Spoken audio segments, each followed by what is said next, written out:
país óbvio. não seja Mas o tanto movimento assim. hoje é não para é pouco, diminuir. não O é movimento pouco. é para diminuir, porque o preso custa dinheiro. O preso, ele Mas acaba... o governo tem não, criado presídios, o governo tem construído presídios.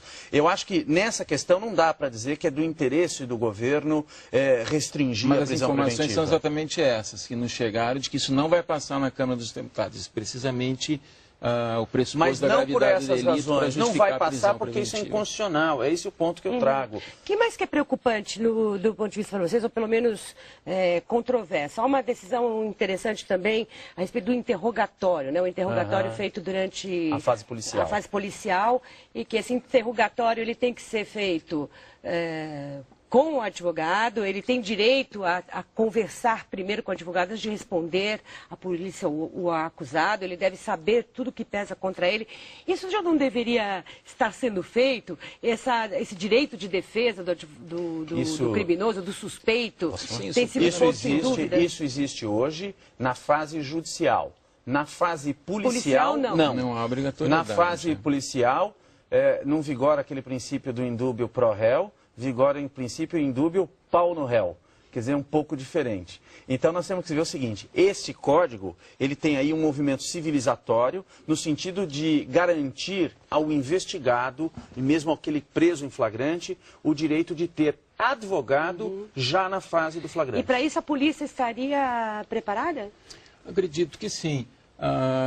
Só voltando um pouco, realmente esse princípio vigora, mas em 95% ele não se faz presente, porque nós temos absoluta impunidade dos autores de crime. 95% estatisticamente. Eu vou dizer apenas uma coisa. 5% Impunidade dos porque crimes, não foi sequer concluído o inquérito, não foi sequer feito o comunicado inquérito. à polícia, não houve instalação de procedimento investigativo e não vai ser possível um promotor propor ação penal, sequer falar em condenação.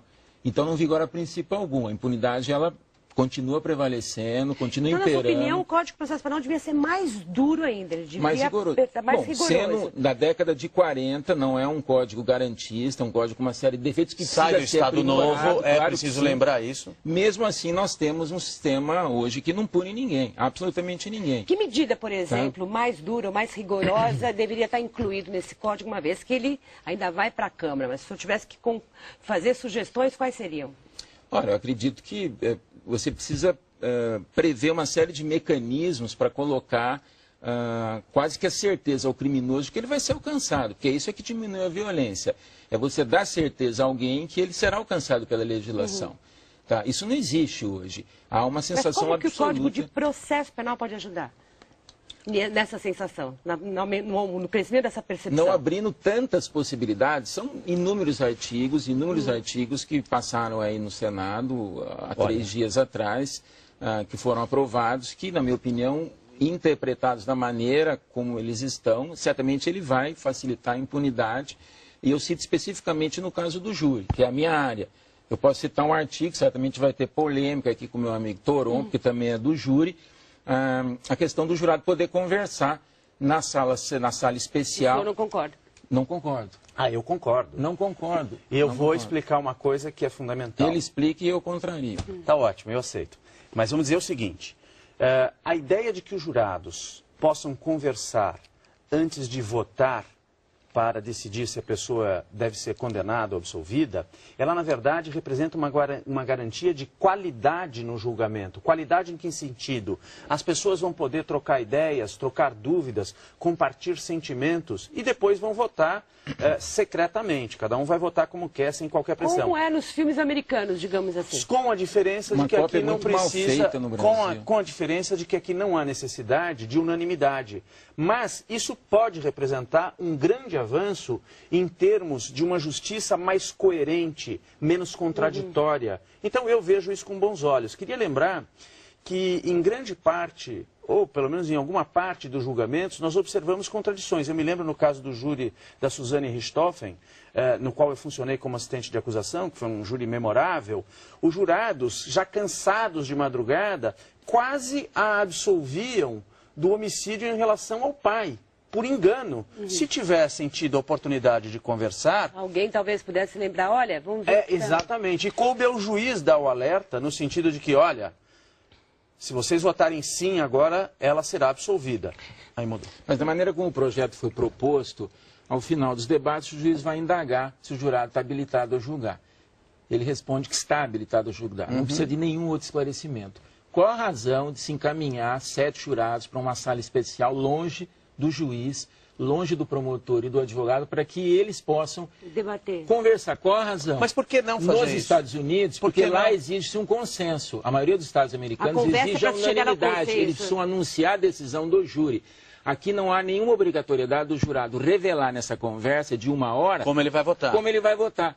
Então são leigos discutindo uma questão, claro que vão surgir dúvidas, e a dúvida vai ser sempre interpretada a favor do réu. Nós teremos um festival de absolvições no plenário do júri para perplexidade e indignação social. Olha essa aqui é um palpite. É bom deixar isso porque é um palpite, é um vaticínio que pode se realizar, pode se confirmar ou não. Esse processo porque pode se dar um festival de condenações. Esse processo todo vai ainda para o código todo vai para a Câmara dos Deputados, vai vir uma nova casa que vai provavelmente que vai enfrentar essa nova legislatura, os novos deputados eleitos, há uma grande renovação e os advogados normalmente são maioria, há mais advogados na Câmara do que no Senado. A OAB criticou duramente, dizendo que o processo não teve tanta contribuição assim dos advogados, porque ela ficou ali entre um relator que é o engenheiro florestal e o senador Demóstenes, que é o Ministério Público. Que é promotor. Mas várias emendas, falta o advogado. Emendas são dos advogados. Daqui a pouquinho, o que será que a Câmara, a nova Câmara dos Deputados, vai fazer com esse Código de Processo Penal? Já, já. Ok.